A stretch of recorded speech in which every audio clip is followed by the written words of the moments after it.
my husband. They've arrested him for, I don't know, not moving quickly enough, I don't think. Hey, yourself. Hey, what are you doing? You arrest me! What are you doing? What are you doing? What are you doing? Hey, can you tell me what either the man or apparently his wife, the videographer, can you tell me what they did wrong? People say, Ezra, why do you care about the UK? Well, because they're the mother country of the Commonwealth, of which Canada, Australia, New Zealand, etc. are a part. They, you know, it's funny, John Major, the loser, conservative former PM, just footnote in history, was disparaging the UK the other day. We're no longer great, we'll never be great. Really? I think it's arguable that London is the greatest city in the world to this day. I love New York. I would have put Hong Kong in that class until China crushed it. I mean, Paris is wonderful, but it is not a city. I think London is the greatest city in the world. English is spoken by, what, 2 billion people? The legacy of the British Empire, the rule of law, freedom, responsible government. I think that's the greatest legacy since the legacy of Rome. I think in terms of rules for living, it's on par with Christianity itself, which has infused the British way of life. I think Britain, and although it is no longer has an empire, is one of the greatest countries in the world. It's not the largest. And I tell you this because I'm an Anglophile. And we care about what happens there. And so when it falls down, we do care. Even Americans care. You know, the Americans have what they call a special relationship with the UK. Of course, America broke away from the British Empire in 1776 in the Revolutionary War. And that war continued for decades. The War of 1812 was us Canadians coming down and burning the White House. But those days are long gone. The essential friendship is stronger than ever, or should be. World War II, the Lend-Lease Act, the Americans having Omaha Beach, Utah Beach on D-Day. The Brits had Sword. Canada was there at Juno Beach. So we love the UK. And so look at this video I saw out of the UK just on the weekend. And I want boots on the ground there in the UK to cover stories like this. Take a look.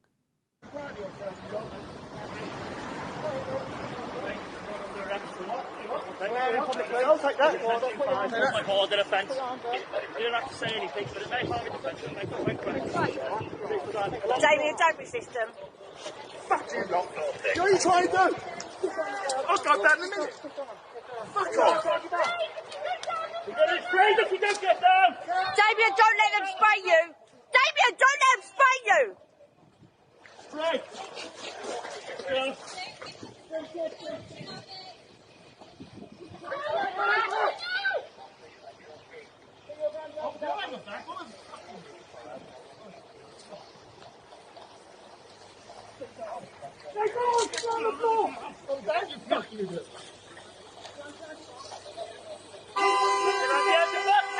What can I do? You've got my hands, you twat! They arrested him for not walking fast enough after his circle order. Because he didn't leave quickly enough, they've done that. Thank you.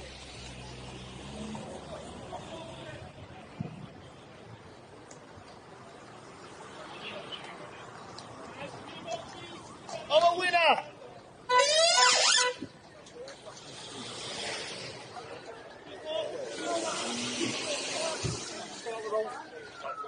Over the road, please. Stop in the road. You need to get out, please. Carry it. Move out the road. Move backwards, please. We'll deal with it. 2 metres. 2 metres. You already going to face me? And I'm going backwards. And I'm going backwards. And I'm going backwards. Get going. I've got a bad leg, I'll go slowly. Okay, I've go. got a bad back. Keep moving. I've got a bad leg. Keep moving, I'm then. moving. Thank you. I'm moving. That's your fella, isn't it? Yeah, my husband. They've arrested him for, I don't know, not moving quickly enough, I don't think. Hey, yourself. Hey, what are you doing? What are you doing? What are you doing? doing? What are you doing? Hey, can you tell me what either the man or apparently his wife, the videographer, can you tell me what they did wrong? Can you tell me what crime they committed? Submit or we'll pepper spray you in the face. What did he do wrong? From what I can glean on the internet, he didn't disperse quickly enough from an anti-lockdown protest. Can you detect, I don't know, maybe you need to be, need a micrometer, maybe you need an electron microscope to see the tiny nuanced differences between how the British police grappled with that man and threatened to pepper spray his face and pushed his wife around. For what? For filming the arrest of her husband.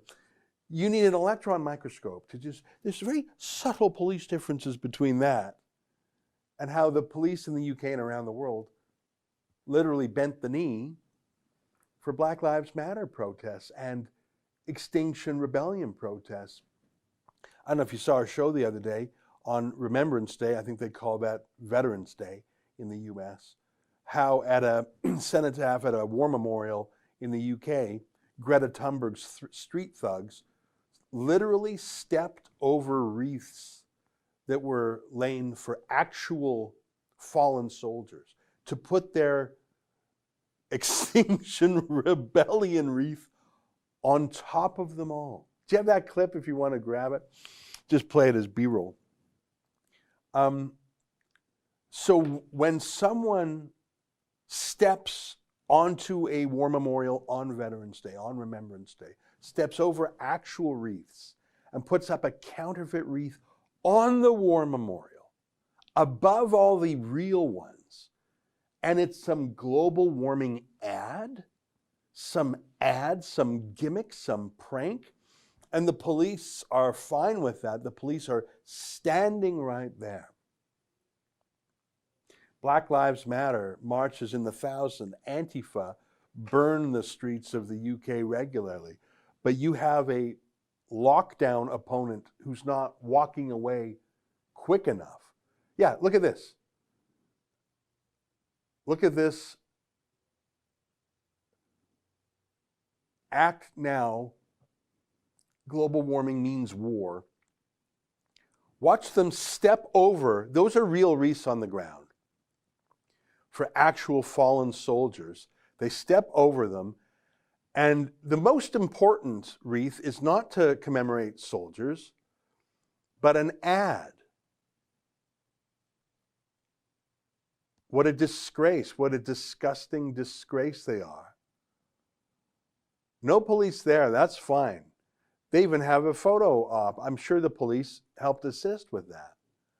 But you walk away too slowly from a pandemic lockdown protest, they'll push your face on the ground, threaten to pepper spray you, put you in the back of a police van, and come for your wife. What crime did she commit?